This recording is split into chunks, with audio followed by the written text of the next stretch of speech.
And what I found in the process was that the musical experiences that you have in kinder, first, second, third, those are complete musical experiences in and of themselves. They're not something that I do to get people ready for high school, which is what I thought I would be doing. They are complete. They're complete at 7 years old at the musicianship level that they are working on. That is enough. Welcome to the Choir Baton, a podcast designed to engage with people in stories, ideas, and inspirations stemming from choir. No other art form, no sport, no hobby, no business requires a group of people to execute a communal goal with just their voices. Join me, your host, Beth Philemon, as I interview guests who are singers, teacher conductors, instrumentalists, and community members. Together, we'll ask questions, seek understanding, and share insight from our experiences in life and in choir. All right, Choir Baton, and welcome back to another episode. I am so excited to be sharing a dear, dear friend of mine, Victoria Boler, with you all. Welcome, Victoria. Hi, thank you so much. Absolutely. So I have to admit, I stalked Victoria online, like I do a lot of people. This sounds creepy, for a while. And you like see these people from afar and you're like, oh my gosh. Not only are they like beautiful, everything they do is beautiful. Their work is beautiful. You have this like weird fangirl envy, but like, and then we like started talking and sliding into DMs. And then like, before you know it, we're sitting in Raleigh, North Carolina, having coffee together. Yep. Yeah, it's an internet love story. It's a real thing. It really is. So I'm just really stoked that Victoria is on with us today. She has an amazing website that is dedicated primarily to elementary school music making that is Kodály inspired. But ironically enough, we grew up hours apart from each other and went to college in the same state. Yeah. It's a weird small world. This is true. So Victoria, tell our listeners a little bit about you and what your journey you're willing to share. Sure. So I am an elementary music educator. Like you said, I have a background in the Kodály philosophy. I also am nationally certified in the Orff Schulwerk philosophy. So I've done all three levels in Orff, and that is a huge part, in addition to the Kodály framework.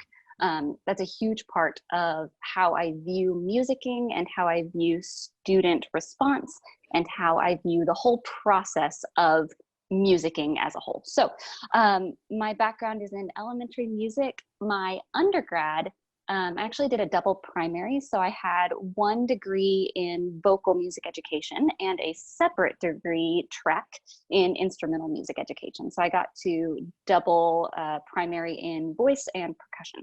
So it gives like an eclectic background that is very suited for general music. And then along the way, I have taught orchestra. I have taught a lot of general music. I also taught percussion ensemble and then choir at various different times. I love it. It's whenever I first started watching your Instagram stories and page and things like that, I think one of the things that I loved so much about what I saw is your performance aspect as well. And you're very active in performing, but not just like virtuosic performing, which I know that you can do. Sure. But you treat what you are teaching your students as such a high level of performance as well. And that's inspiring. Thank you. That's so interesting that you pick up on that. Yeah, I view every single thing as a huge performance opportunity. Like there is nothing that I do with kindergarten that is not inspiring for me as a musician and not something that I wouldn't want to sink my teeth into myself as a performer. So yeah, that is really complimentary. Thank you. Absolutely. Well, and I will be the first person to say, particularly when I graduated from undergrad and was teaching with music, I was fortunate to teach at a K-12 school, and the elementary music teacher had an undergrad degree in piano performance and vocal performance, a master's degree in this. I mean, I like look back on that now and I'm like, I utilized her a ton, but I could have utilized her even more because she was so brilliant. She had all of her kids doing Gordon testing and all this kind of stuff I had no idea about. Yeah. And she was really big into folk music. And I, like many choral conductors, turned my little snotty nose up at it because I thought, give me a 4-part SATB work. Right. No, that's totally it. Like you're like, I want to work with part singing, and I want to think about the sound pyramid. I want to think about ensemble blend. Yes. And there is this really, really prominent idea that I had as well, that if you choose to work with people under the high school grade level, you won't be satisfied as a musician. And that keeps a lot of people from really digging into the work of children's music. I totally get it. I was right there with you. Yeah. So, well, then what kind of made that change for you? Okay. So I, you have to like observe so many teachers as a part of your undergrad. I observed an amazing educator in Tennessee who had her, at the time I observed her, she had all 3 of her Kodai levels, and then I think just her Orff level 1. So she had this very integrated approach into musicking that has obviously really, really, really transformed everything about how I view this genre of work. So her name is Mrs. Rogers, and I observed her and walked in the first day expecting that I would graduate and be a high school band director or a high school choir teacher, as everybody does. And I walked in not expecting much because of baggage that I had from my own elementary years of sitting in a chair, looking at the board, reading rhythmic syllables. And that was kind of the sum of my music experience. It was a hard focus on literacy, but not active literacy. It was rote learning literacy. And I know you know what I mean. So anyway, I walked into this elementary general music classroom, and this teacher had students up and moving, and I was like, well, that's pretty exciting. But when they did the folk song, like the folk dance, they weren't just dancing. She would stop and say, so what was the form of the dance that we just did? And I would sit there as a senior or junior in my undergrad and think, I don't know, I wasn't paying attention. I couldn't answer that. I wasn't listening for it. And the kids are like, oh, this is an ABA form. And she's like, well, how do you know? And they're like, well, because we sang the song and we did something different and we went back and did the main part of the song or whatever. And she's like, that is wonderful. I'm so proud of you. How could we make it more interesting? And the kids are like, well, we should add an ostinato. And she's like, great, what should the ostinato be? And the kids are like, let's do this. She's like, well, let's try it. And they're like, okay, blah, blah, blah, blah. And it works beautifully and it's wonderful. And then she says, great, but could we write that down in rhythmic notation? The kids are like, sure, it's takadimi tadi, ta-dimi ta. And she's like, let me see if I write that down. Okay, yeah, that works. And so it was just this multi-layered, sequential, spiraling curriculum that every single thing had student input. Every single thing had student responsibility and student ownership. And the kinds of things that I ended up watching her implement into her classroom were far beyond anything I had ever been asked to do at the high school level, at the undergraduate level, like any sort of performance or literacy or part work or listening expectation far surpassed anything I had been asked to do myself. So that's the long answer to the change. I love that. So you're sitting there watching that. I know because I saw that happen in Valerie's classroom as well. And how did you then begin to reconcile this realization that you were wrong, right? Mm-hmm. Like what you thought that is not what it could be. All that you thought you knew, these elementary school kids are spinning circles around you. Mm-hmm. How did you work through that? You're asking like, how did I change my mind and get to where I am today? Well, and in a broader sense of thinking like, and I know you're probably someone that was like, okay, this is wrong. And you were up at 5 a.m. the next morning reading every single research book and figuring it out. But was there any sense of like, I don't know, what was kind of your thought process? Well, like you said, like I realized that I was wrong. And then it wasn't, my experience in that classroom was one that I couldn't ignore. So just because of the dramatic nature of how wrong I was, it was impossible. And then I care so deeply about the quality of music instruction that we bring to students. And if I care about what musicians look like, I didn't see a way to not start with 5-year-olds.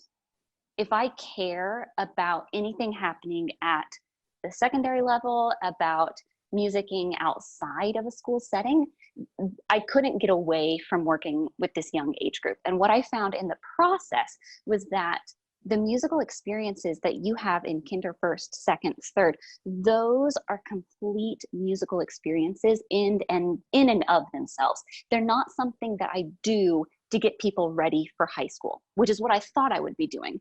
They are complete. They're complete at 7 years old at the musicianship level that they are working on. That is enough inside. Say that again, one more time for the people in the back. I started thinking that I would prepare people for secondary music, and I found out that in and of itself, the music making experiences of a 7-year-old are complete. I think that's such a powerful reframe, right? Because in an effort to build on the work of the music teachers that have come before us, we've built this hierarchy that is almost to our detriment. Yeah, I think so too. And listen, Beth, like, obviously I have nothing but respect for people at the secondary level. That's not what I'm saying at all. I'm saying that music is made in a circle. Music is circular. There is not a hierarchy of someone at the top of the table, and that's your high school band director, your collegiate band director. And then way at the back is your preschool music teacher. Ideally, this is a circular relationship that we have with each other. Yeah. That's so powerful. And I love that. I'm so grateful that I learned it when I did, right? But then I also, it's like that, what if I'd even known and recognized this before? Right. Yeah. So then let's talk about your implementation into a classroom experience as someone that views the work that you do as this circular experience, as this whole experience within the year. Reframe that question for me. So when you go to approach, so like hypothetically, let's just say you go to a brand new school and you the program you're at a brand new school, and you want to think sequentially and like ideally where they might be in 5th grade, but you also know that I in 3rd grade am going to make this a complete experience in and of itself as a whole. How do you begin to think through that, organize that, etc.? Okay, that is the question. That's the $1 million question, right? It's like, if musicking is valuable at every level with the correct amount of instruction, then what is that instruction? And where do you start when you're plopped into a new environment and students may not have had the beautiful, wrapped up in a bow music experience that obviously want for everybody else? So my answer to this definitely applies to general music, but I also really, really, really strongly believe, given my past experience in ensembles, even at the secondary level, you begin with the singing voice and you begin with steady beat. And that's it. Everything I do, Beth, is really tied into an incredibly intentional curriculum sequence. And I believe very strongly in this curriculum sequence that I've put together. And everybody starts at the beginning. And that doesn't mean that everybody at 5th grade is going to speak engine number 9, right? That's not it. So to answer your question, everybody starts with a singing voice. Everybody starts with steady beat. Everybody starts with how to listen to music and how to give musical feedback, how to give a musical output themselves. Right. So you have your musical goals that are really important, And then the other thing in my curriculum that everything centers around is being able to contribute a musical idea and listen to the idea of someone else. Everything comes back to that. So you have these like kind of, I don't know, like character ensemble requirements of giving a musical idea, listening to a musical idea, and then these curricular starting points of singing voice and steady beat. And then with that framework, the next step is to look at materials, to look at your repertoire that can serve those goals at a child development level that is appropriate and at a musical level that is appropriate. Does that answer your question or no? Absolutely. Absolutely. Okay. And I think that's such a great framework for people to keep in mind, always starting back at the beginning. I think steady beat is one of the most underestimated musical skills Yes. ever. Yes. Yes. So you go back to like your choir isn't, I mean, honestly, Beth, like even things like ensemble blend, it's because they're not listening. And we can go into like people hating to use the word ensemble blend. And I totally understand that, but Right. just like any sort of anything at any level of music, the higher up you go in your grade levels, people aren't listening for the pulse that unifies the whole ensemble. So we start part work, Beth, in first grade. Like by first grade, people are doing like a 3-part thing. So you'll have like someone speaking the text, someone clapping the rhythm of the words, and someone keeping the steady beat. Right away, you're working with part work at 6, at 7 years old. And there's no way that does not positively impact the rest of their musicking experiences. Do you know what I mean? Absolutely. Absolutely. And I mean, not to get too crazy, like a life metaphoric thing, like, Let's do I it. love Let's to go there. do. I'm here for But it. I mean, it's so true. It's like, what a life skill. Yes. Yes. Yes. It's so powerful. So now I'm going to ask an incredibly loaded question. I'm ready. Let's do this. Yes. How do you teach 7-year-olds, 5-year-olds, so that we can even then translate it up to other, like, how do you teach people to listen, Victoria? How do you teach people to listen? It depends on what level we're listening. So the most simple thing is the same thing you would say to your choir, which is sing this song. And as you sing, can you hear the people next to you? And it's that easy, right? The other thing about the auditory component is that audio, just listening as an oral experience, very rarely is that isolated. Most of the time we're listening with our eyes. And so if we, in my classroom, we're never in rows because I want students to see each other. So that's why we sit in a circle, so that as I keep a steady beat, students have that visual experience of watching me. They can also look around the rest of the ensemble, the rest of the class, and see everybody else keeping the steady beat. And then they have this kinesthetic experience tied into all of those components of feeling the touch of their fingertips to their knees. And so it's this very integrated approach. And if you were to only focus on the auditory experience, we would be doing a disservice to the other things that tie into that. Do you know what I mean? Absolutely.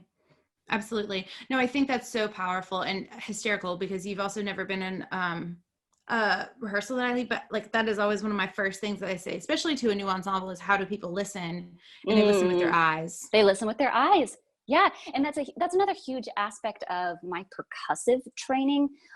There's no sustain on a marimba.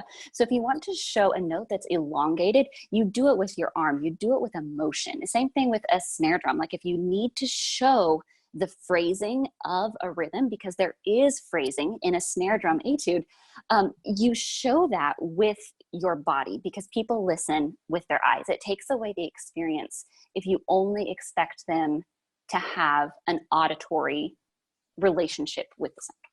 Right. Absolutely. Well, I think that's a perfect segue into a question I want to ask you about Kodai and Orff and your training with that, because I'm sure there are a lot of either choir singers or choir conductors listening to this that are like, I know Carmina and like I can sing a little Zoltan, but like, what do you mean they have these full pedagogies that you've been trained in levels? Do you mind giving us like a guide to dummies version of that? Oh yeah.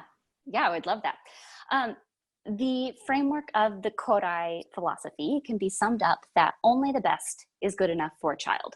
That's the guiding principle. And with that kind of flagship at the front of this huge movement, we say only the best is good enough for a child. Well, what is best for a child? Let's think about that in today's terms.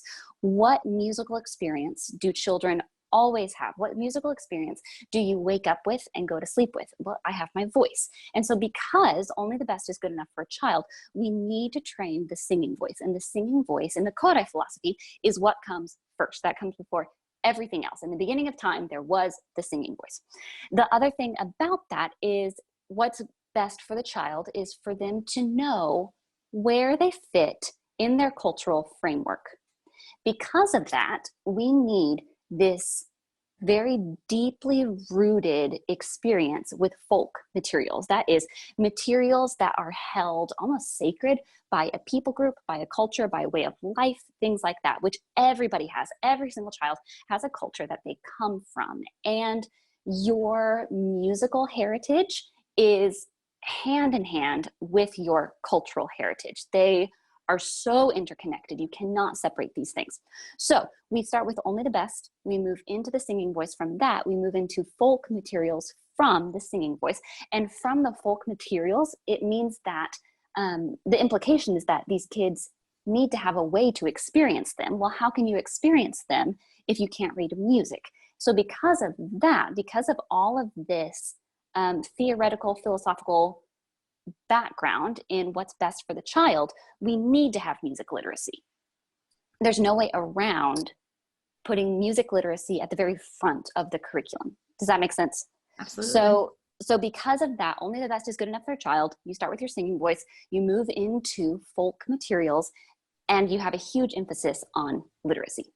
Right. And there's, I was just going to say, there's a lot more in that philosophy. And if you talk to another Korai inspired teacher, they would give you other building blocks, other like foundational pillars that they hold dear to this approach. But that's the nutshell of Korai. I think it's kind of like, I mean, not to get super religious, but it's also kind of like the Bible, right? Like there's these guiding principles, but then how everyone, or any other religion or something that people feel passionate about, right? There's these other pillars, like you said, to make an Islamic comparison too, right? Like that you kind of hold true and value. This is a loaded, fiery question. So, answer it in a sentence or elaborate. Folk music in today and America's society, where we are such a mixing pot, would you argue that popular music that students are aware of could be an application in this type of setting? Yes. To use your analogy of a melting pot, we are perhaps much more like a tapestry where things don't necessarily get blended down together and mushed together into something new. Perhaps it's better if we can maintain the things that we are proud of about where we come from. And it becomes kind of a tapestry, as opposed to this idea that we're all supposed to melt down and end up kind of the same. Like we should celebrate the things that bring texture, that bring color, that bring life into the end product of that tapestry. So yes, I absolutely think that vernacular music, that is popular music right now, has a huge part in the classroom. Yes. Yeah, cool. Yes. I love that. And so then starting with steady beat, this singing voice is so important. It's what we were born with. It's what's best for the child. But then I'm guessing now when you begin to kind of integrate into Orff. Yep. So the guiding philosophy of the Schulwerk, of Orff Schulwerk, is that children should be their own composers. And it makes sense looking at the work that Carl Orff did as a composer. Like, of course a composer would think that. But when you look at that application today, the idea is it's not enough for students to look at the board and read the rhythms and then walk away. That's not where music stops. That is the beginning, Beth. That's the very beginning of your musical experience, right? So the Schulwerk is grounded in the idea that only the best is good enough for a child. No, that too, but yeah. That students should be their own composers. It's also the idea that students don't all learn in the same way. So we need lots of modes to make music. And that is speech, singing, playing instruments, and movement. The other thing in the Schulwerk is this huge piece on collaboration and student innovation. So you see how, starting with the choral philosophy, you could have a totally complete musical program just with the choral philosophy. Like, it is so amazing. You can also have a totally complete program with just or Schulwerk, and students wouldn't be missing anything. But when you look at them together, they complement each other so well. This idea that students are trained in literacy so that they can share their own ideas. It's not just to sing songs that someone wrote, that someone taught you. It's to take it and it's to apply it to your own life, because your voice matters. Why else would we put this emphasis on the singing voice? It's so that you can create your own song. You can write your own song. You can share it with your friends. You can share it with your family. You can share it at a performance. So these two philosophies are really, really beautiful together. I love using them hand in hand, side by side. So that is then the perfect segue into what we also really wanted to talk about today. And I'm listening, I wrote this down too, and having this conviction myself of, right, how can we expect our students to be composers? How can we expect our students to respond and write songs and write music if we ourselves are not modeling that as a teacher? Right. Now, even me, as I'm saying this, and I believe in this and I'm passionate about this, like, my heart is like racing a little bit faster, as are probably a lot of choral directors, because they're going like, I'm not a composer, I'm not this, I'm not this, I'm not, but like, conviction time. Right. And I'm comfortable taking that conviction and blaming the education system. I know the education system is an easy target, but let's just do it, because hands down. Because until I got into high school jazz band, no one had asked me to come up with an original musical thought, right? And so I walked into high school jazz band, and they're like, yeah, we're going to improvise today. And I was like, I don't know. Do you mean this? And I just kind of like plunked around as fast as I could. And they were like, hey, yeah, that's a start. Great. But again, students in the classroom I observed were improvising in kindergarten, first, second, at a comfort level, and frankly, Beth, like at a musicality level that I did not have as a junior in high school in my high school jazz band. Right. Because my only thing that I could think to do was truly, I'm not exaggerating, Beth, I just wanted to play things as fast as I could. And if you can like cram as many notes as possible inside this blues phrase, you're like, okay, that's it, I'm done. Okay, all right. And I was also really nervous, like thinking back with things like, I don't know when to come in, and I don't know when to stop playing. And I can only remember to change chords if I'm counting in my head. But it wasn't like an intuitive process. It wasn't a musical process. It was a very calculated and fear-based output. Oh, yes. Yeah. Well, because also there's those of us, this is where I believe, begin to really see the divide in musicianship of those that read the music and those that don't read the music. And, growing up in college in Nashville and then leaving after, I always really struggled I call myself a musician, because here I had an undergraduate degree in this and I've been musicking for years, but yet I also couldn't sit down at a piano and like improvise or like jam with a band or anything like that. But I'd never been taught to or expected to. Yes. Because it just wasn't done. You had been expected to realize someone else's output. Right. Yep. And that fear, and I think we see a lot of that, right, in musicians that particularly advance on to careers in music and being a music major. We are the people that tell me what you want, tell me how you want it, let me do it, let me hear you tell me how good I am at that, or what I need to do better, to do it better, to get the praise, right? The creativity is kind of lost. Right. What I hear you saying is that the grand question of music education is, how well can you imitate? How well can you imitate?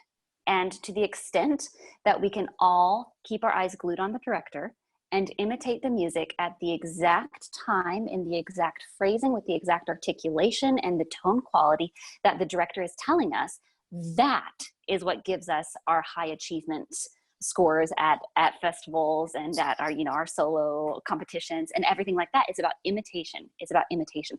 In the Schulwerk, there is a 4-part process that starts with imitation. And imitation is really important, and students have to know the expectations of the director. There's no way to take imitation out of the equation, but that's where it starts. And then the next step is to explore it, right? And the next step is to improvise with it. And then the next step is to compose with it. Right. Right. I love that. In my high school classroom, I started adding a lot of this in. And in fact, the process that I talk about even, and this is like not a plug, I'm just genuinely saying it, in the teaching membership is a part of that process, is that it starts with imitation, and then it starts with building on, and then it starts a lot with vocal improvisation within the context of using solfege, applying meter parameters to it. So it makes direct applications to score. And it is shocking to me the difference that it makes in students' ears. And now that I have students, quite honestly, from the program that I was just in, that come in, that used to do that with me, and now I start having them do it in private lessons, they are terrified of just making up their own patterns of do, re, mi. Yes. Right. And it's because they haven't been asked. No one asked them. No one said, what you have to offer in this ensemble on your own is valuable. And the process of making something new is valuable in and of itself. Absolutely. Yeah. Okay. So we could talk on this for we could basically just have our own season, but let's get truly, Beth, like for real. Okay, my brain just went in 5 different places of how we're going to actualize that. But let's jump in, and I am nerdily so excited for this and what I'm going to learn about this. So a quick disclaimer to people that are listening, right? Like, I know that Victoria is an amazing bad musician. Can you beep yourself? I just did. Yes. And I like see all of the things that she's doing for her elementary music. And admittedly, I did not know that she did choral arrangements. Now I will call her this. She hasn't really told me this, and maybe I just haven't dug around on her website enough. So I'm excited for all of the new choral arrangements she's going to be sharing on her website for you. After this episode is released. But I'm like listening. She sent me her arrangement and I'm listening to it and I'm looking and I'm so nerding out. And then she goes, well, we're going to do that on the podcast, or, and I am nervous and terrified and exhilarated all at the same time. Great. That's perfect. That's a great place to start.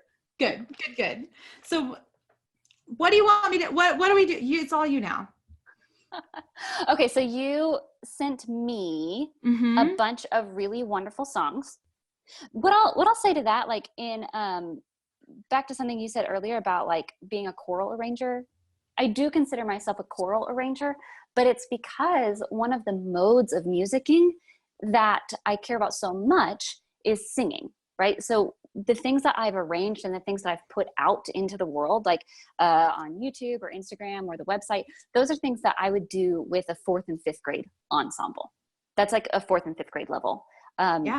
So it's not, I don't view these things as separate from the work that I do. These are very much a part of a regular classroom routine with a healthy mix of lots of modes to create music. Do you know what I mean? Absolutely. And there's something else I was going to say and I forgot. Well, I'll just blab for 2 seconds then while you think about it. Is that I think, right, like that goes again into our sense that we've always been as musicians of like everything is siloed and nothing is circular. And in that also like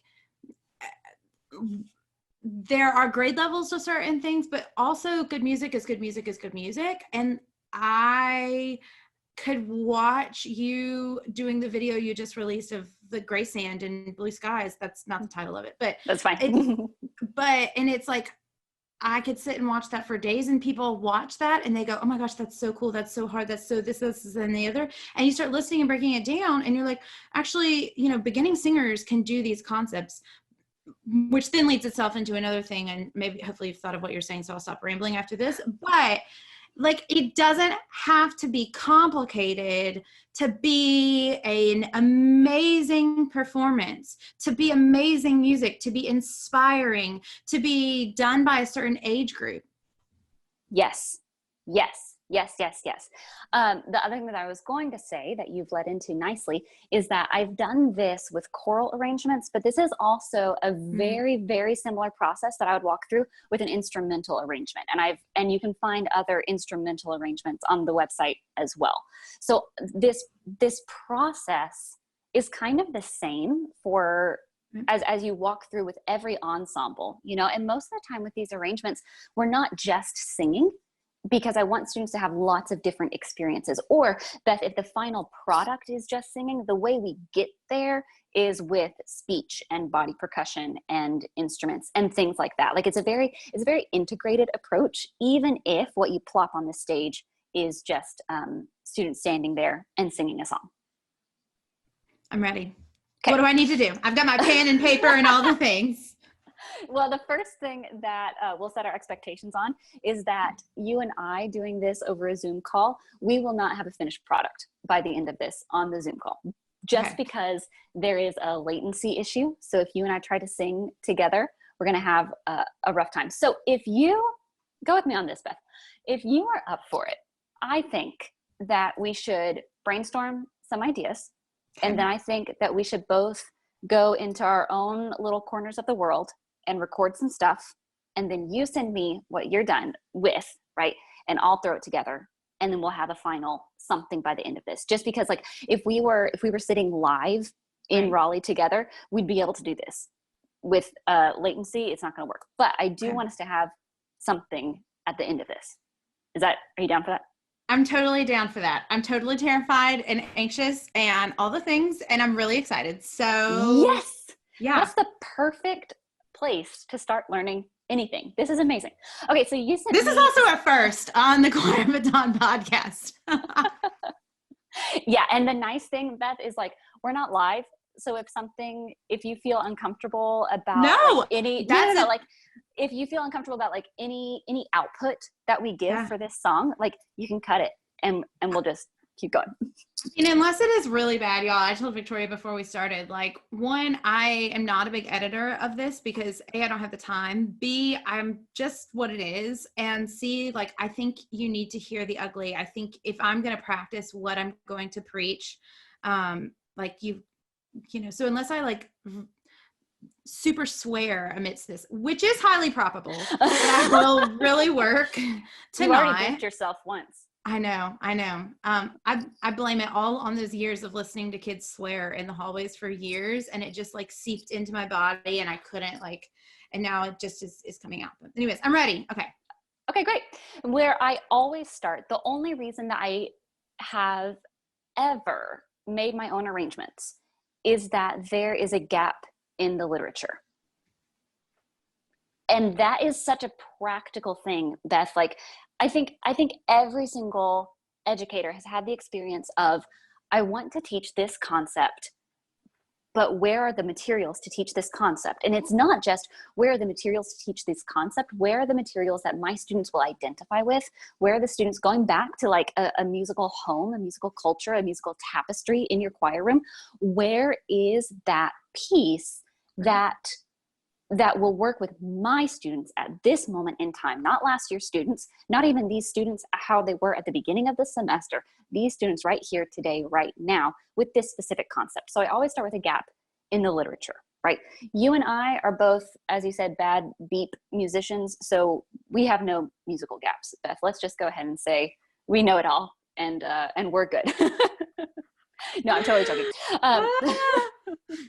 So let's start with, I have your list of songs. Can we do Shoe Fly? Sure. The reason I want to do Shoe Fly is that I remember my mom singing that with me. So when you start with this, like, what works for my students where they are, I have a connection with that song. You sent it to me as an option. So I know we're good there. And now we're all set. Okay. Cool. Okay. Can we, we're going to need to sing the melody because just to make sure that we're both like on the same page. Will you sing it? Okay. Do you want me to, I did just pull it up, but, okay. Shoo fly, don't bother me. Shoo fly, don't bother me. Shoo fly, don't bother me, for I belong to somebody. Let's stop right there. Okay, that was like, wait, here's the next part. Yeah. Okay, so the ending part that we're going to do is, for I belong, I belong to somebody. Is that how we're ending it? Beautiful. Yeah. I love it. Okay, I just want to make sure that you and I are on the same page. Okay, so now I'm going to sing it. And I want you to think about a bass line, not about a bass line that would sound interesting, not about a bass line that you would want to hear in a jazz arrangement for this song, nothing like that. I want you to think about the functional bass line. Does that make sense?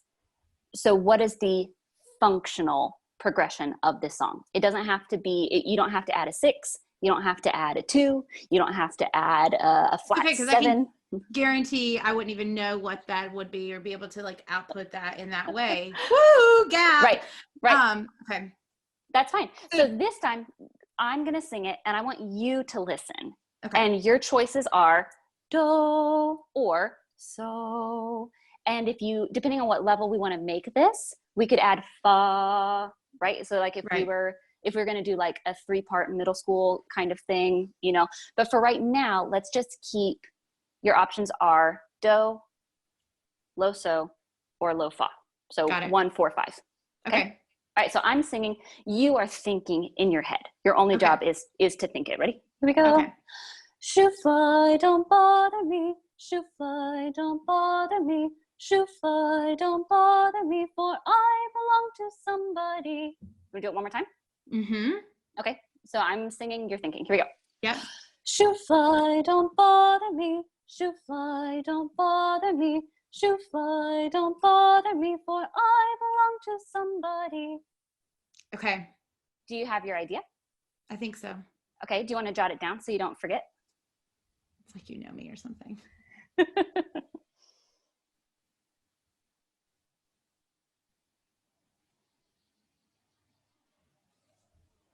Bum bum bum bum bum bum bum bum bum bum bum bum bum. Beautiful. That's perfect. So your last thing that you did was bum bum bum. Yeah. And you added the leading tone, which is fine, right? Okay. You added a leading tone up to do, right? Right. So where would that leading tone fit in? If you were to take it away, what would you replace it with? The so. Yes, exactly. And so what we hear in your response is that even when you went outside of the boundary of 1/5 of do so, your output was still within that framework. Do you know what I mean? Which means that it was still correct. Right. Yeah? So I think the thing though, like that I've experienced like little bits when I'm working with students too, is that sometimes they hear that more advanced thing. It's too hard to break it down even more simple. And then being very frankly, like sometimes I've even struggled as someone to be like, well, to basically say what you just said. Yes. I totally hear that. Yeah. One of the things that helps this process is in 2nd or 3rd grade, working with the harmonic function of do and the harmonic function of so. What is do? What is the function of do? It's the tonic, it's the home note. Right. So you have your pitch, you have your melody, but there's also, and that's thinking, when we think about pitch and melody, we're thinking about something horizontal. When we think about the function of do, yeah, exactly, we're thinking about it vertically. And that's something that I introduce to students, and that's something that students work with at 2nd and 3rd grade. We work with, this is a tangent, but you can find an arrangement of, I think it's Here Comes a Bluebird, but they're working with this idea of home and away. So on the board, you have pictures of houses, and then you have pictures of birds above it. And if we end up doing a video podcast like you fancy pants think we can do, then maybe I can add a image of that. But students are working with the idea of home and away at a very young age, because they know what do is home. Right.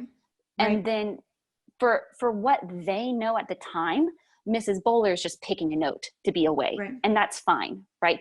Because away could, in their minds, could be anything. Mrs. Boler has said that it is so. And then we figure out that in the key of C, and C pentatonic, so is G. So their notes are C and G. And that's another tangent. But this is how it gets broken down, like for an 8-year-old. Right. You know? But I like, and this is where it's not for an 8-year-old. Hello, I'm 33. It's how you're breaking it down for a 33-year-old. It's how I'm breaking it down for a college student. And I'm going to challenge you on that. Like, yes, in your elementary classroom, you break it down for an 8th grade or an 8-year-old, but like, this is stuff that high schoolers need to be broken down, or college students need to be broken down, middle schoolers. I think it's someone in their first couple of years of music making needed to be broken down. And I know that's the framework with which you work on, but also just saying, like, because you couldn't do it as an 8-year-old or weren't taught to do it as an 8-year-old does not mean you missed the boat on that. Yes, absolutely. Or because, if you're doing it, it doesn't mean you are an 8-year-old. Great. Yes, I totally agree. Absolutely. Yeah. Absolutely. Yeah. My point that I would add to that is, like, imagine a world where people are doing this at 8 years old. And then imagine them at 55 as a member of your choir. And imagine how well, this goes back to your question earlier, how well could your sopranos listen to the basses, and how well could you stay in tune if your sopranos had been taught at 8 years old what the function of a bass line was? Right. And again, I'm going to go off on this like life analogy thing for a second. I think this is something that existing in this online space and meeting people like yourself has so taught me, is that Victoria feels so called to this age group. And like, this is where home is for her. No, like, pun intended, what we were previously talking about, right? Like, and for me, I get it 110%. I respect that. And then for me, my home, like my literal calling, is to bring this to high school students, collegiate students, and ultimately to adults, because in my heart too, I know that like adults knowing this are going to support elementary school students doing this more. And like, we have two totally different callings on which to bring this to the masses, and that's okay. Like, we need both of us. And it goes back to what we were saying earlier, like, there's not a hierarchy. This is a partnership. Amen. Yep. Okay. So now we have a bass line. Okay. You might need to mute yourself, or I don't know how this is going to work. Good call. I've done it like this, but I don't know if there's a way for you to keep recording both of our audio. I can turn on my phone. Oh, both of our audio. You know what? I'm recording on my end, so we'll be good. Okay. So I'm going to record on I'm going to mute me. Okay. So we're going to sing "Shoe Fly, Don't Bother Me." I want us to sing it together once, and then I want you to add your bass part. Give me a thumbs up, thumbs down. Are you comfortable singing it, or do you want to hum it first? I gave you an A-B question and told you give me a thumbs up, thumbs down. Okay, all good. Okay, ready? 1, 2, let's sing together. Shoe fly, don't bother me. Shoe fly, don't bother me. Shoe fly, don't bother me, for I belong to somebody.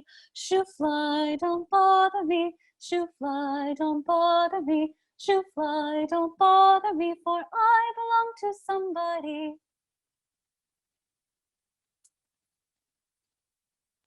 Can we do it again? Can I try something different? Yes. Also, like, it's impossible to say how well that went. Like, I can see you signing, but you're behind what I'm singing. So we're going to see how it goes. Okay, ready? Shoe fly, don't bother me. Shoe fly, don't bother me. Shoe fly, don't bother me, for I belong to somebody. Shoe fly, don't bother me. Shoe fly, don't bother me. Shoe fly, don't bother me, for I belong to somebody. Okay, I don't like something. And it's not you, it's me. I'm ready. It's because I can't hear the progression. And I'm just being like, I mean, I can hear the progression, but I'm not liking when I'm changing my 1/5s and 1s. Okay. Help. Well, will you sing it in your head? And this is what I would do with students as well. Will you sing it in your head, the melody? Sing the melody in your head while you sing the bass part out loud. Does that make sense? Yes. Okay. I'm kind of trying to do that. Yeah. Okay. All right. Do you want me to sing it for you? Yes, please. Okay. Do do do do so so so so do do do do so ti do. Beautiful. I think the only thing that you might be hearing is that depending on how you want to notate this song, in the second measure, I think the melody line wants you to bump up to do higher than, or sooner than you are. Does that make sense? So it'd be like do do do do so so so so Do you hear it? do. Yeah, and you're right here. Like this is way to call me out, or like not. You know what I mean? Is like I'm like, well, I am singing in my head, right? Yes. And then wait, yes. but no, I'm not, because I was listening to you. I wasn't singing it in my head. You called me. Yeah. Beth, you did it. That's amazing. Great job. Like, I don't want to sound like degrading anything, like legitimately amazing, like great job. This is excellent. So when we think about what is the function of a phrase, what is the function of a phrase? A phrase is not about how many beats there are. A phrase is not about the words. The primary function of a phrase is to move from 1 to 5 to 1. The function of a phrase is harmonic motion, right? And so when we identified a place where the melody didn't, or the harmony didn't sound exactly how you wanted it to sound, it's because of the function of a phrase, right? So instead of hanging out on that low so, on the unstable dominant function, should fly, don't bother me, should fly, don't bother me, that moves back to do, that moves back to tonic. And then if you want to like analyze the melody, bum, bum, bum, bum, bum, you have just this little bum, bum, bum, re, mi, do. That is just a little leading to the melody, you know, so we can add that to, sorry, I said to the melody, leading to do. So we can add that little as just little upper to do. So I'm sitting here thinking like, yes, this is awesome. And then to be 110% honest too, like my real brain went to being like, crap, all these people are going to be listening to this and they're going to be like, I can't believe she didn't hear this. Why? And I thought, good, I'm going to put this in here because this is so good for people to hear, even me working through this, because there are going to be people like me that are like, oh yeah, I'm really struggling like she is. And then there are going to be people listening to this that are going to not understand why I couldn't get it. Ooh. And I think that is like, this is such an important lesson for those people as well, because I have a freaking master's degree in music. So like in theory, right, I'm air quoting here, like I should be able to get this. And I've been able to like scoot my way around having to do all of this. And I'm still a really great musician, even though I can't do this. But if you are listening to this and thinking like, this is so easy, I can't believe how she's getting it. Like you need to you need to realize that it is a blessing for you, that it becomes easy for you, but then also realize that there are students like me with just as much musical training or less musical training than I've had, and they are going to struggle, and this is real life, and be ready for that. Yeah, the thing that I would add to your point, and the thing that I would maybe suggest reframing, is just the verbiage around I couldn't get it. And you could get it, Beth. Like you did get it. You do have it, right? The thing that didn't happen is that one single time, one moment, one tiny moment in basically a live podcast recording, you were thinking about 30 million things and you didn't go to do at one time. And then what you said was, something about this doesn't really feel right. And you were correct, right? So I would totally disagree with you that it's not that you couldn't do it. It's that you did it once with a lot of other things going on in your mind, and you found something that you wanted to tweak. And that's correct. Like, you start somewhere, you say, something's not fitting with how I've learned to audiate music, with how I've learned the function of a harmonic progression in my pop music, in my choral literature, in my symphonic works that I've listened to. Like, I completely disagree with you. I love it. Yay. Thank you. You're just calling me on my mental blocks. And that's why I love you so much as a friend and as a person and as a musician. And yeah, you're totally right. Right. So this is again, when you're working with kids, they don't need to get it right away. They don't need to get it right away, Beth, because like, why would they? Why would they? What they can get is, this is where my ear is naturally pulling me. Something doesn't seem right, so we're going to tweak it. And that's the process. That's the whole process. Okay, so now we have a baseline. Yeah? And what was really good about what you did just naturally on your own is that you kept that baseline rhythmically was pretty simple, which is great, because now we're going to add in an ostinato. And the melody is already syncopated, you know, so we don't need a lot of Wait. busyness. I just got you caught. You said I kept it rhythmically simple, which is pretty good. Will you repeat what you just said? Yeah. So you kept it rhythmically simple, which is awesome. That was perfect. Now we're going to add an ostinato. Okay. Which could also, as I'm thinking about this melody, could also be pretty simple, because the melody, the rhythm of the melody is pretty syncopated, and there's kind of a lot going on in terms of not necessarily that much repetition in the rhythmic structure. Right. So our ostinato doesn't need to be syncopated. We could even stay away from like a bunch of 16th notes. We could keep the ostinato super simple. Do you know what I mean? Right. Well, an ostinato too doesn't have to be like super rhythmic, right? Like, couldn't you have an elongated beat, or not an elongated beat, but like a connected beat ostinato? Yes, you absolutely could. Yeah, you're totally right. Your ostinato could be half notes, right? Because all an ostinato is just a repeating musical pattern, right? So yes, your point is absolutely correct. The reason to add this ostinato would be to have something that rhythmically gives a little bit more motion to the ensemble, you know? Yeah, that makes sense. Your ostinato is a great thing to give students who are ready for a little bit more of a challenge. And depending on how much, like, we have this idea of like hocketing, you know, depending on how much like back and forth there is, that kind of like, I don't know, that kind of like back and forth, like, I don't know, motion. People listening can't see me. They'll be able to see you though. We'll add to like how much rhythmic independence your students need in order to be successful at the ostinati patterns. And then when I am working with students, I will have different levels of ostinati. So something might be quarter notes and half notes. Something might have some syncopation, right? Something might have 16th notes and 16th note combinations. And it just depends. Another like aside that I'll give this is that oftentimes I don't come up with the ostinato. Students come up with the ostinato. So you just say, what would you say if there was a fly buzzing around your face? And you give that question to the students. You're like, think about your answer.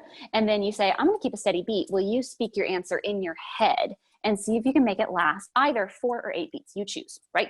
So students come up with the pattern on that. But I love those other elements that I wouldn't have ever thought, right? Like oh, how cool, right? Like you asked a question about the text. Yes. Asking for a response to what they're hearing and learning, having them, and then it's not a sung response. Like, so cool. Yes. Okay, so then you have this class of like 25 9-year-olds, right? And they each 19, come up with 29, 39, 49, 59 year olds. Yes, exactly. Yeah. Like you have this group of your adult church choir. Who will hate this, but it will be so good for them. And they will probably end up liking it, but they just won't tell you. You know what? They will, because guess what? You're going to do an original song arrangement of Give Me Jesus on Sunday morning. And you're going to put in the bulletin, you're going to put arranged by the such and such first, whatever choir group, whatever, you know, like, and then it's theirs. And then for your fundraiser, you're going to put together a whole list, like you're going to put together a whole anthology of your choir's original arrangements. And then it has their names in there, composed by blah, blah, blah, blah, blah, blah, blah, Susie, Johnny, whatever. So we're sitting, we're recording this, right, amidst everyone's kind of uncertain schedules. And I was reading something today of someone saying about especially community choirs that rely on ticket sales so much for their funding, and what are some innovative ways in which you fund choirs. And like, holy mackerel, that is a cool thing. Anyways, all right, sorry, keep going. Yes. Okay, so we should talk more about that. Like I love that. Let's talk about that some other time, because you and I are on the same brainwave, and this ties into everything that you're doing about like making choirs accessible and making them like a viable part of society. It's something that people are more interested in and engaged in, because people need this. Anyway, you could rant about that, I could rant about that, but right now we're going to rant about ostinati. Yes. So you have your class of whatever age group, right? And they all think of their pattern, and then you as the teacher are thinking through the rhythm of the melody, and you are thinking of a pattern that would be a complement to the rhythms in the song already.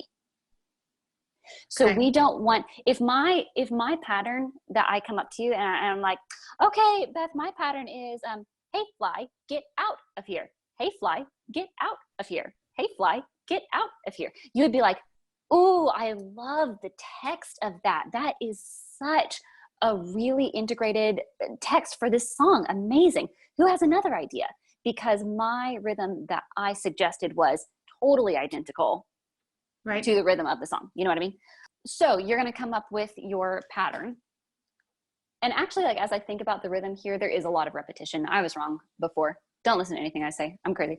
When you come up with your pattern, you just come up with anything that revolves around the text. Okay.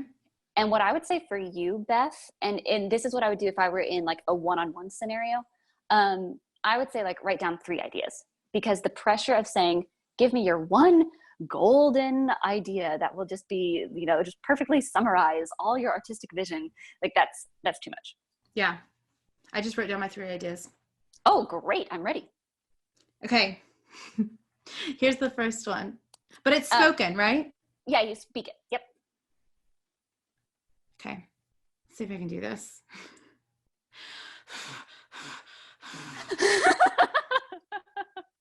Do you want to, here's another thing that we could do. You can think it in your head as I sing the song. Okay, cool. I like that. Instead of speaking it. Okay. Yeah. So I'm going to sing, I'm singing, you're thinking in your head, your first pattern. Okay. Ready? Here we go. Shoo fly, don't bother me. Shoo fly, don't bother me. Shoo fly, don't bother me, for I belong to somebody. Do you like it? Yeah. Okay. Yeah. Are you ready to try your second one? Oh, okay. Wait. I'm afraid I'm going to forget the first one. Okay. Speak your first one for me. So it was the same thing, right? Because I'm from the South. And I think of like a fly as like a gnat. Yes. And there's like people that wave the gnats out of their face. And then there's like people that blow. Exactly. Yeah. Yes. They blow the gnats out. And so it was like, no, what was it?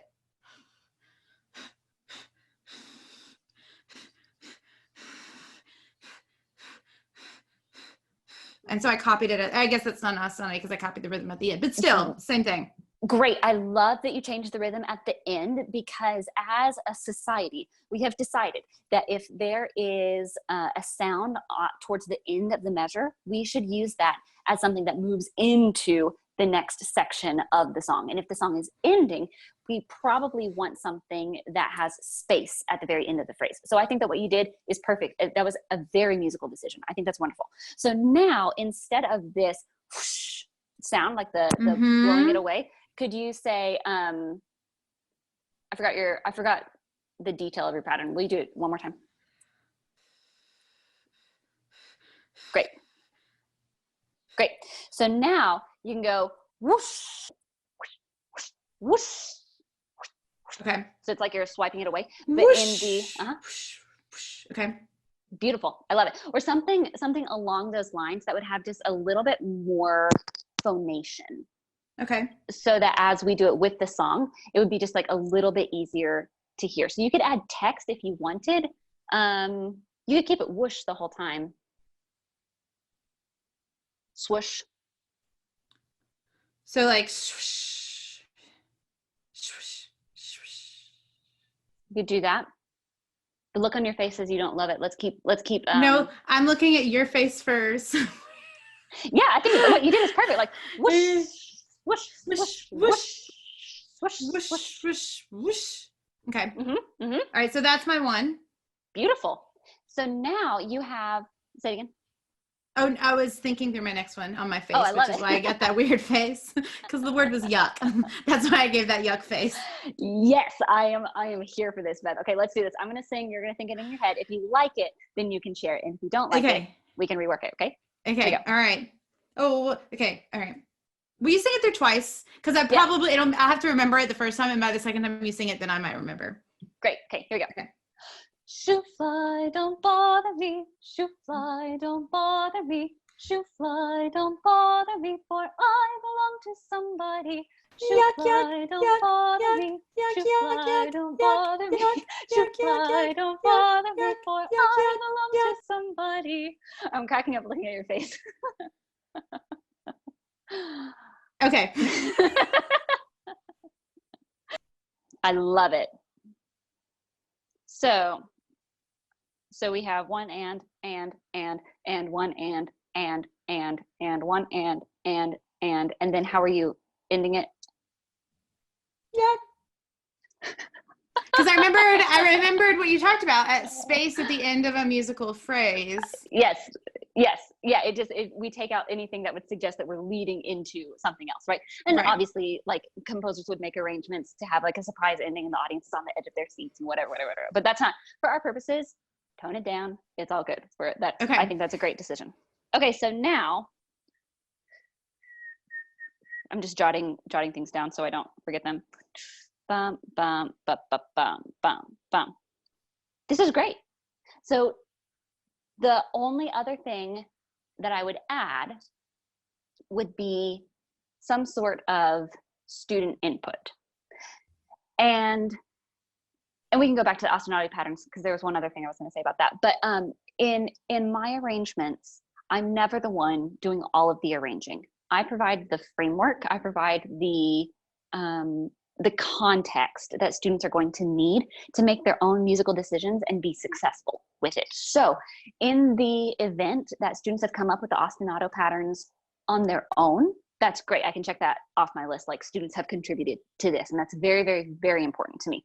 If I have ended up reworking their ostinato patterns or providing them on my own, that might not be enough for me to go to sleep at night knowing that students have contributed their voices to the ensemble. So what I would add then is a section where students are improvising, and they would improvise on stage or in the classroom or whatever context we're performing this arrangement in.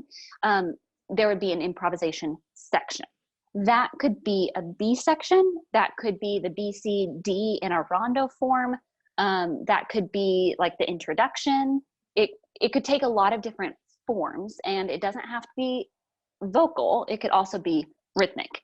That ties back into making these arrangements out of a gap in the literature. So if I need something, that works on that works on syncopa, right? Then I'd be like, oh yeah, let's do shoe fly, and then students need to have syncopa in their improvisations. Does that make sense? Yeah, it does. It does. And I think that is something so huge. So like right before we went on this, I was talking to a couple of people online and about what we were doing. And even in previous Choir Baton takeovers, people were like, like we are so tired of composers writing stuff at C4 for our middle school tenors and basses, which still blows my mind. But this is such a great way then, like, let's say you have only kids that can sing at a C4. Well, there's a million reasons. Okay, that's a bad example, but you know what I mean. I do. I really, really do. And what I add to that, the reason that teachers must be making their own arrangements is that the composers who write these pieces for your choir and they sell it on J.W. Pepper, those composers are not teachers. And that's a generalization, right? Obviously, lots of composers, lots of arrangers are teachers. But those people who wrote this arrangement, don't know your kids. They don't know your kids. Who knows your kids? Only you. Like the teacher listening to this, you are the only one who knows what your kids need. And so how can you expect these professors who work at universities on the other side of the country to know what your 3-part middle school choir needs? Right. And you are, well, actually, you're not just capable of writing music for you, because then we take it on as ourselves as teachers. We're like, well, this is one more thing I have to do, and one more thing I'm not good enough, and one more thing I've got to learn. And like, this is what we're demonstrating through this, is that like, you don't have to. First and foremost, you can engage your kids in it, and it is process driven, not always like, here's the product, go after the product. Yes. As educators, I would love for us to all view ourselves as composers, as arrangers, because that's what I want for my students. I want my students to view themselves as capable musicians in any sphere of music that they choose to walk into. We put so much emphasis on performance in our ensembles, which is great. That's amazing. But musical people do not always exert their musicianship as performers. They do it as they're composing for video games, or they do it in the adult choir, or they become a music theorist, right? You don't know the musical life that your student is going to lead when they leave your classroom. And they need to be prepared to view themselves as a holistic contributor to the musical framework. And choirs are the easiest way for you. And it makes sense because it impacts the choral music as well. They're not devoid of one another. So why wouldn't you do that, right? Like, all these things are applicable in band and strings too, but like choir is the biggest entry into doing this. So it's so crazy that we're like having this conversation, because last night I never watched these like American Idol or The Voice or any of those shows. That's another conversation. Never did. Yeah. Yes. But I'm like sitting here watching them, and I'm like, there's such a gap, right? Like, our world craves music. We love music. Music is in everything. And we dig our heels in the ground. So oftentimes as music educators about the difference and thinking we're better or worse or whatever. And then I think that's a changing trend. I genuinely believe that. But we just don't know how to get there. And so that's why I'm loving this, because you're providing us a framework and a step and permission, because we've always needed permission. Yes. Right. But then like they were advertising the new show that's coming up that's all about songwriting. Like, and even as we're sitting here doing this, I'm thinking back to like middle school Beth and high school Beth. I wrote songs all the time. Yeah. And you wrote them about your experiences. Right? Yeah. That's folk music. Right. But now that I'm an older adult, I don't do it as much. And I wonder if there's so many teachers out there that when we were younger, we did that as well. And then we got older and we, for whatever reason, thought we couldn't, or it wasn't good enough, or we didn't sing do at the right time. So that, on the one time with all the things going through our brain. Like, yes. Like 10 million. Yes. Yeah. Okay. So you've given us 2 sides of frameworks, and I just want to recap so I make sure I understand. And then so people too are like, y'all rambled off on all of your soapboxes. Right. But it's all connected.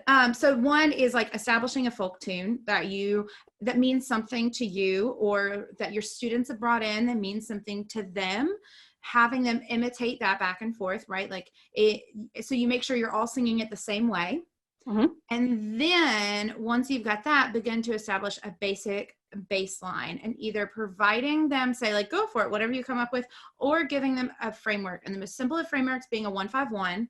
Yes. And then if you want to add in a 1-5-4-1 or something like that, doing that, and then beginning to add on ostinati patterns. And a great way to introduce ostinati patterns is by asking them a question about how they would respond to how they're feeling or interacting with the text itself, and coming up with something speech driven, having them think it through their heads and then practice saying it. And then you've also given us frameworks of like, if they're just saying the rhythm and not of the actual melody, then you say, oh, I like the words that you came up with, or something like that, as a building block. That way you're also not saying like that's wrong. Right. And then moving on from there. Is that, yes. And that's our, yes. Okay. Yes, a couple things I want to circle back to. It's Okay. not that it's wrong, it's that there are varying levels of rhythmic rightness. It's not that anything the kid does is wrong. Right. It's that there are varying levels of how right they can be. Do you know what I mean? And I'm not, listen, if someone does something and it's wrong, it's okay to tell the kid that it's wrong. The question is it wrong?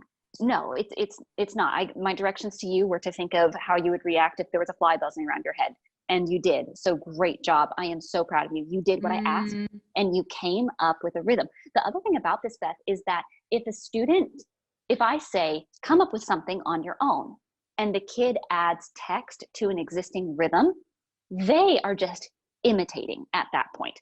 And so when I call in that student for an original rhythmic response, and they give me an imitation of what they have audiated already, that tells me depths, Beth, about how that student is experiencing their rhythmic vocabulary. That's huge. Does that make sense? What is it telling you? Yeah, it does. I'm just curious. I know what it tells me, but I'm curious what it tells you. It tells me that that student is still imitating, and imitation is step 1. And that means that that student is ready now for step 2, 3, 4, but they're not there yet. Whereas if all I'm ever testing them for is their sight reading ability, how would I know? How would I know? Yeah, I think I'm just grateful. Like I don't want this to sound like I'm like tooting my own horn at all, because I've done so many things wrong my last several years of teaching and like going to Carol Kruger workshops, and then the stuff, and she'll say the one, like, she's not inventing all of this, right? Like she just is synthesizing it from middle and high school teachers. And she's so transparent about saying that. And that's one of the many reasons why I love her. And it's such a testament then to like the work that I've done through that has led me to then doing further research that's then done me into like integrating it in my own way in my own classroom, that has then enabled me to be in conversations with you like this and be like, yep, we're talking about the same thing. And also been like, okay, this process that I've been using for years in the classroom aligns so perfectly with this. Yes. Yes, because good teaching is good teaching. And we assign labels and we assign people who we think have invented it out of the air, and they did not. Music exists, learning exists within an active context, and Right. People are synthesizing it and adding vocabulary that makes sense to each individual line of thinking. But when you break things down and plug them into the classroom, you find that good teaching is good teaching. Yes, I totally agree. Right. I totally agree. Right. That's so cool. Okay. So then jumping back, and I love that you said this too about the ostinati. And I think this is also a really great point of entry for teachers that are struggling to give that amount of control to students, which is totally understandable. And the fact that you were even trying this is, shows that you are willing to let go of some control, and that in and of itself is amazing. But if someone needs like a little bit more easing into the water of you creating the ostinati and then having like the B section of an ADA or of a rondo, you know, like the BCDA, or not BCDA, but BCDE. Yes. Then like of that circle singing too, which we've seen talked about a little bit in middle and high school things, that is a great way to dip your toe into. Yes. Okay. So the thing that I want to say about the ostinato patterns is that we make the decision, I make the decision to do things based on text. That's an artistic decision. That is not a functional literacy decision. It becomes a functional literacy decision when, just like when at the beginning, I was talking about the teacher I observed, she was like, oh, can you write it down? And the kids are like, yeah, I can. That's when it becomes a functional decision. Does that make sense? We have these artistic things that we do, and we have these functional educational things we do. And if we become too heavy on one side or the other, we are losing the depth of learning that takes place in the middle. AKA only sight reading. Yes. Right. So if we're only sight reading for our festival scores, we've lost the artistry that our students need. If we're only like going around and waving scarves in the air while we sing Kumbaya, like that is amazing and that's valuable and we need to do that. But we're losing the functional literacy things that we know students need to be successful. So this is like I said, the text is something that I do as an artistic call. But then if a student gives me a pattern that I know they can write down, I say, oh yeah, okay, so I think that we're going to go with this pattern. And I say the pattern itself instead of, we're going to go with Johnny's idea, right? Because I want it to keep this community driven thing. And then I say, could you figure that out in rhythm syllables? And they're like, yeah, it's whatever in their rhythmic notation. And so that's where it becomes a tie-in, and it circles back to, I can give you a musical idea. I can recognize the musical ideas of other people. And when I have a musical idea, I know how to realize it. I know how to actualize it, right? In the Kodály framework, you have this, this paradigm of prepare, present, practice that I'm sure like everybody listening to this already knows that, but I didn't know, or I like vaguely remember it being said. So if anyone's going, I didn't know, I'm right there with you. No worries. So the idea is that students are working with a musical element and describing it by its characteristics instead of by the Western notation symbol, the Western notation standardized thing that we've decided in our ivory towers we should call scale degree 6 is going to be law now. You know, like, what is that? What is law? So if you start with saying, this is law, everyone, they're like, the law doesn't mean anything to me, right? But if you say, hey, here's a song and it has a note that I don't recognize, can you tell me about it? And the kids go, oh, it sounds to me like this note we don't know is a step higher than so. And then the teacher says, great, well, if it's higher than so, let's just call it high. And so you sing it with high instead of law. Later in the process, the teacher says, hey, guess what? We had that note that we were calling high. Musicians call it law. Let's sing it again and call it law. And out of a framework of student discovery and of aural skills, that is where the notation comes in. The only reason I bring this up is to say that even in the Kodály framework, if students don't know how to write down their pattern yet, because they're still in the preparation phase, they can write it with graphic notation. They can write it with like a symbol that they construct. And then later you hold up that composition and you say, hey, you know how you wrote one long, or if you want to take the example of law, you know how you wrote this symbol way up here at the top of your paper? Well, musicians call that law. And instead of writing it at the top of the paper, let's just put it on this space above so. Right. And so it all ties into this literacy component. It's not that we're using the text because the kids can't write rhythms. It's that we're using the text as a pathway to rhythms. Mm-hmm. And it's bridging the artistic expression component as well. Yes. So now, sorry, do you have anything else around that? No, I love it. Great. Yeah. As so Beyonce said, thank you next. Right, that's exactly it. Thank you next. So now we have all of this stuff that we've come up with, right? And all students learn all the parts. Every student learns every single part. That way they can listen when they're off. That way they can listen when they're right. Everybody learns everything. This is back to your point about like how to dip your toes in the water. The way that I would really, really encourage you to do that is to use rhythmic building blocks. Rhythmic building blocks are just little cards, or you can put them on the board, whatever, and they just have 2 beats on them. So whatever meter you're in, you take 2 beats at a time, and you, the teacher, come up with whoosh, swish, swish, right? So that would be a half note, and that's one card, and then swish, swish would be a separate card. Your next card could be swat, rest, and then get out would be your last card. Students put those cards in any order they want, and that becomes the BCD section in your rondo form. I wonder, I don't know, maybe, I don't know, but I think we're good. Are you still recording? Yeah, we're still recording. Okay, so rhythm, the last thing I heard was rhythm cards are on the board, and you do like half notes, swish, swish.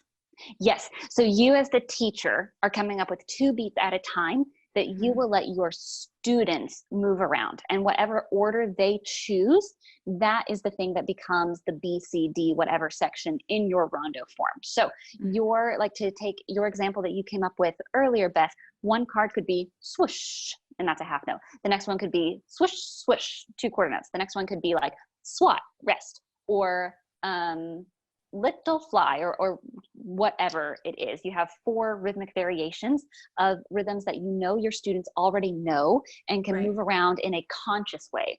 And that becomes the way, kind of like the stepping stone to other forms of musical agency, such as improvisation. Cool. So now, and I want us to actually even do more with this and maybe like break it down, but for time's sake too, I wonder, can we not like pivot totally, but then take it, be like, all right, I've got this, I've brought this, but like, is it really a piece? You know, like I can hear Joan out in Iowa being like, but this doesn't sound like a piece. Beth, you know, there's an actual Joan in Iowa listening to you somewhere. I know, Joan, I love you. Joan, I love you. Is it an actual piece? Well, but do you know what I mean? Yeah. Like when I think it can be. So then my question then is like, okay, then what is your next process of even taking these 2 or 3 components to put together?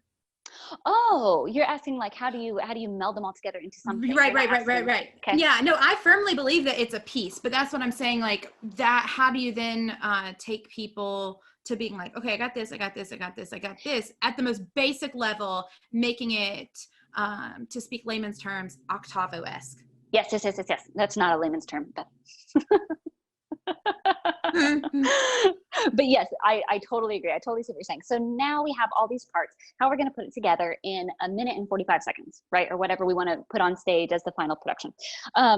We have a melody. We have a bass line.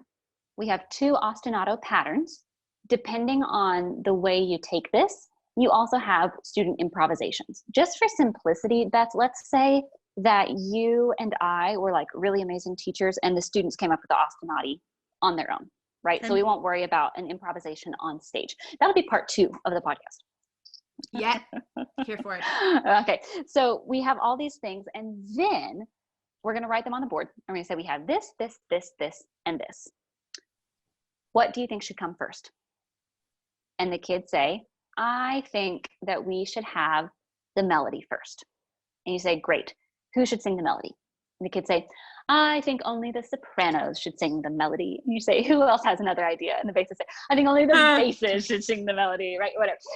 So as a group, like you come up with the structure of the piece. So you're going to say, what should come first? I think the melody should come first. Okay, great. Let's all sing the melody. And you make that call as the teacher, given the input from the students. What should come in next? Well, I think that the bass part should come in next. You say, great, next is the bass part. And you write that on the board. What should come next? Okay, I think that we should add the ostinato patterns. And you say, should we add them one at a time or at the same time? And the kids are like, blah, blah, blah, blah, blah, blah, blah, blah. We think at the same time, right? And then you have this thing where you are layering it in. So to answer your question, how do you compile it into a succinct musical work?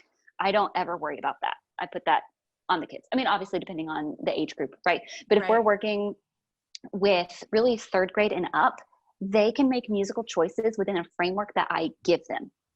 So maybe the choice is, in that example that I just gave, it's a choir who's ready to make those decisions as a group.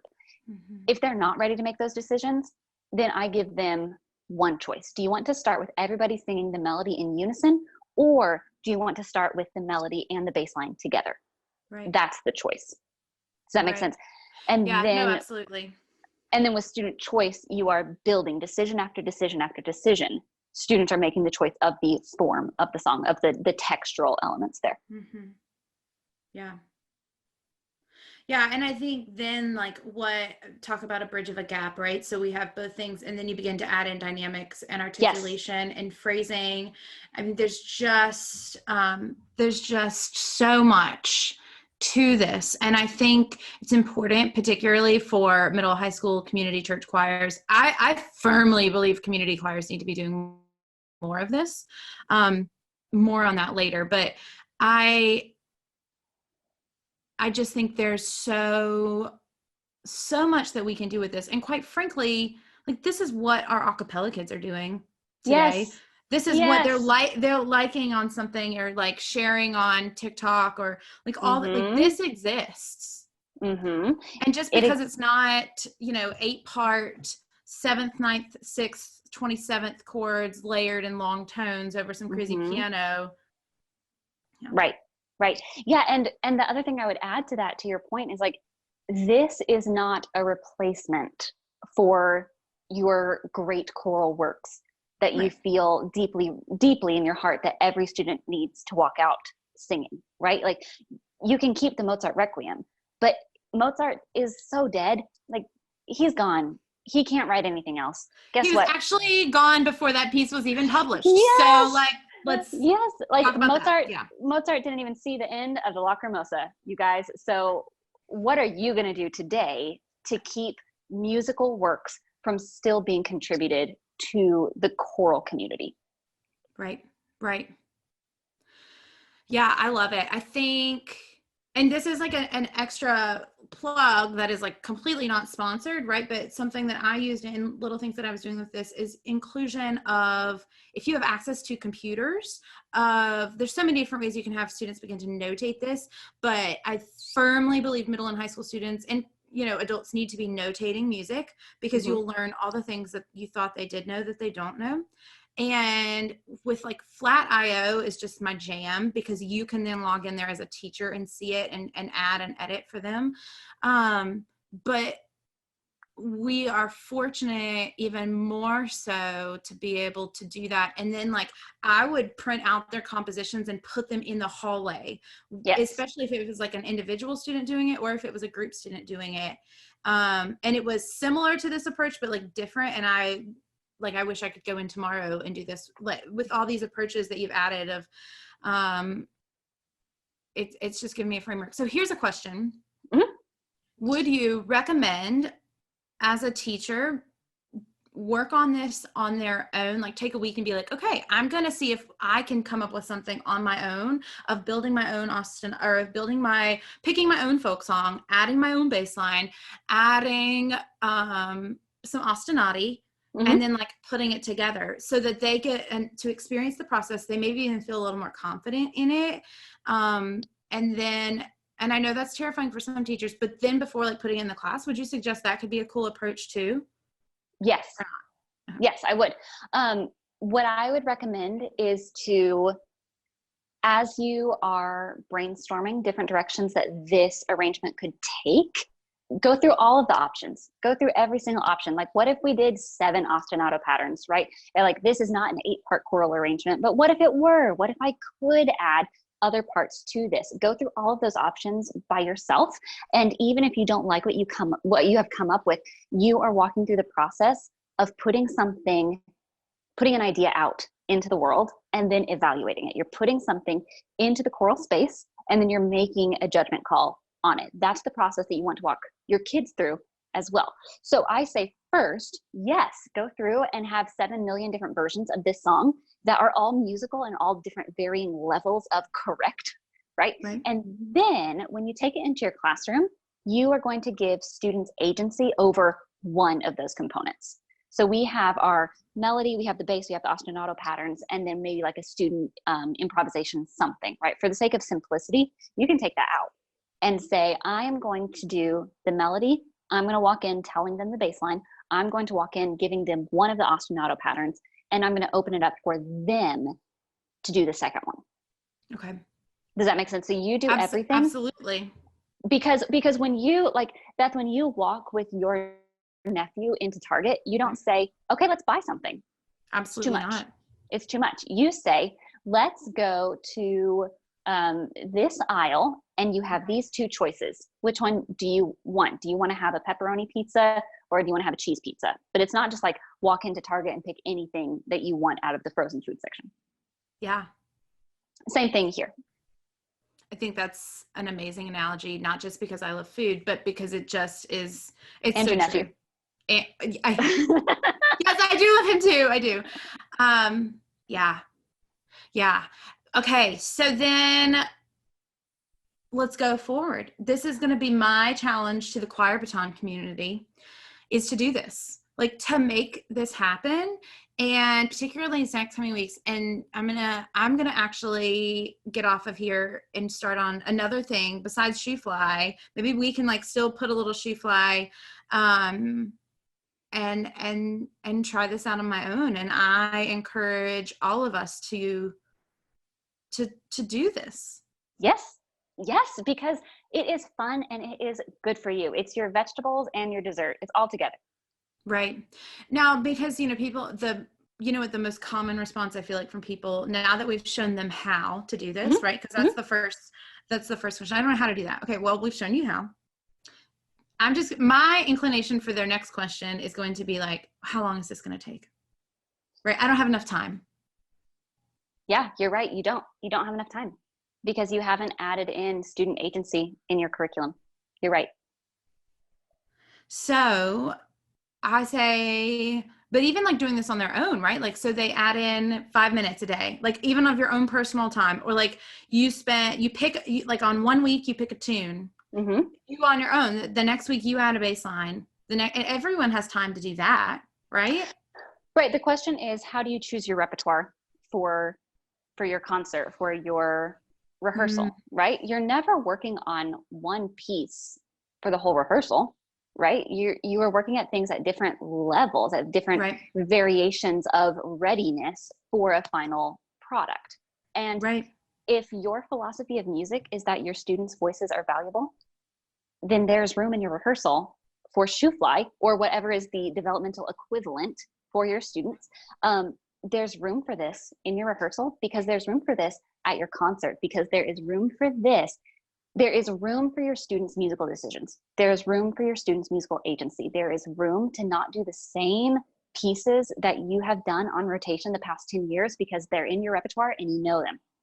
There's room to move forward and there's room to put your students at the forefront of the rehearsal and of the musicking process. Now I'm going to take this even a step further then and say like, my brain is just exploding at how I can't believe we've never talked about this truly like this much, the two of us, and how aligned we are in this. And like, there's also room for your audience. Yes. So yes. Yeah. Yes. Okay. So I didn't mean to interrupt you. No, go. Go. So this is a totally separate thing. I do put on performances. What I would much rather do, and what I much, you know where I'm going with this. What I much prefer instead, every single opportunity that I can get rid of a performance, I do an informants model instead, where you show a typical music class. My last informants ended with audience participation, and it was the students at the front, and they were saying like, this is such and such, and this is the section where we improvise. So when we start clapping and doing body percussion stuff, there's a question and answer here. So this is what the question sounds like.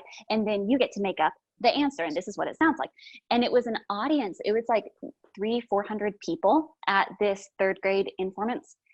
And it was just a whole auditorium of very rhythmic, very musical responses. And the feedback I got was validating in a way I could not have anticipated, because like when you're on the stage and you have the microphones and you have the monitors and you have the lights, like you don't know really how it's going. But it was such an amazing moment of audience participation, and in the informants model there's room for that. Now poor Joan in Iowa, does she have room for that? I don't know. Like I don't know if she made room for that. I don't know if she's made that a part of her musical identity as a choir director. And here's my like even further testament to that. If you might not know, I know you know, but listeners might not know, in October of this past year, I launched a community choral experience called 6 Weeks Sing. It was designed for anyone that was looking for an outlet into choral music to come and have 6 rehearsals and a performance. And I was very vague in the actuation of the performance and how it was going to take place for a lot of different for one reason is I wanted to do more of an informants, and I wasn't sure what the community choir's response was going to be. So I purposely didn't tell them a lot. And I also didn't know, real talk, if I'd be brave enough to do that. And until really like that night, because I also did this concert in conjunction with my high school chorus teacher, who I just still have the utmost respect for. And I never, there's a lot of things wrapped up in that until I finally was just like, no, this is what I'm passionate about. I fully believe in this. We're going to do this. And so what I did at the beginning of the performance, right, is like I introduced, I did it like a formal informants. Like and now I firmly believe, right, like a 6 week sing, that is part of our identity. And at some level, any performance I want to do moving forward is going to have this model, and even it's going to be an informing performance. And the whole audience was singing do, so, do, mi, fa, mi, so, do, ti, do, right? Like as patterns. And we did different things with it. And then it was really fun because I gave them all letters and they sang 6 weeks, sing. And I said, wasn't that amazing? And so it's kind of hard. And so now we're about to do this for the next 20 minutes on different da, da, da, da, da. And it was like, and then the audience sang a song at the end of the concert, but same thing. Like we break it up in our heads and make it a bigger deal that there's not time, the audience won't like it, but people go to Justin Timberlake concerts to sing with Justin Timberlake. They go to Beyonce concerts to hear the 35 songs of Beyonce's that are all number one that they love and have sung a million times at home on the radio. Like they don't necessarily need to sit there and listen to a choir piece they've never heard before and might not ever hear again. Whew. One time. Yes. Right? Yes. I love it. I love it. But you're like, this has been existing in the elementary model, but even still, you are just elevating it out the wazoo, and that it's just got to happen more. Yes. Yes. Yes. Yes.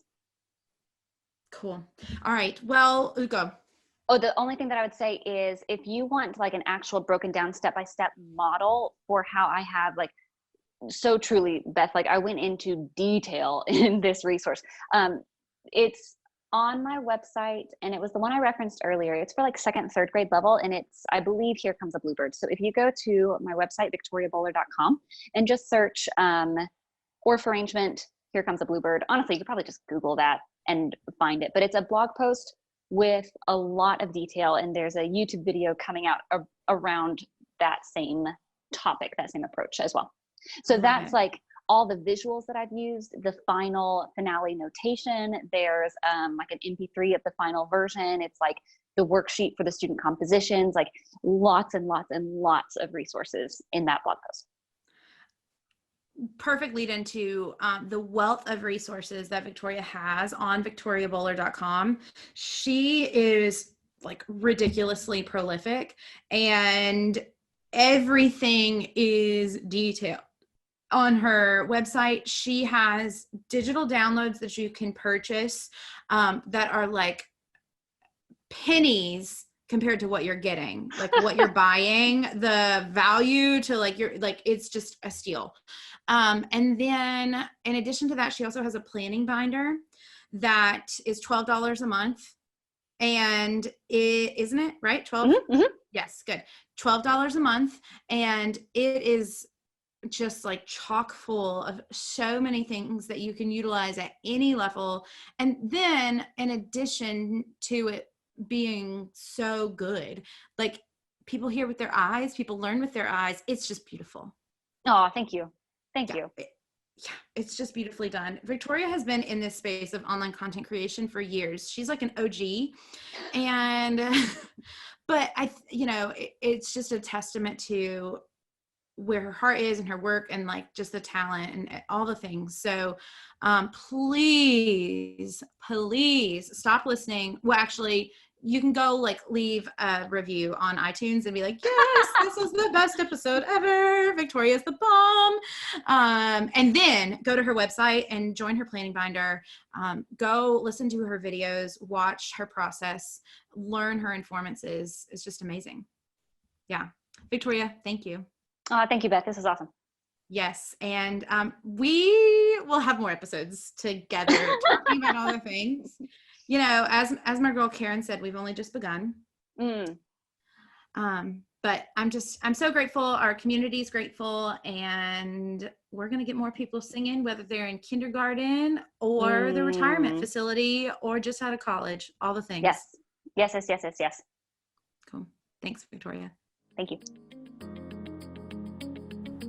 Thanks again for listening to another episode of the Choir Baton Podcast. I'm your host, Beth Philemon, and this episode has been produced by Maggie Hemmedinger.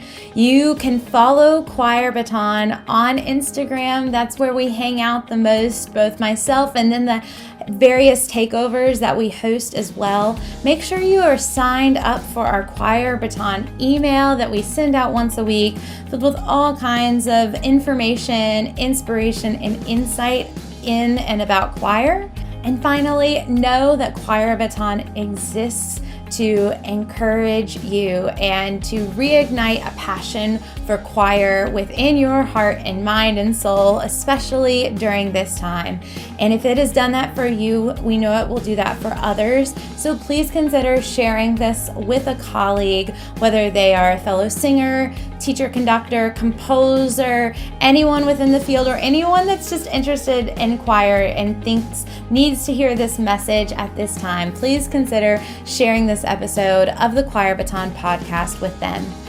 Thank you so much for listening, and let's get more people singing.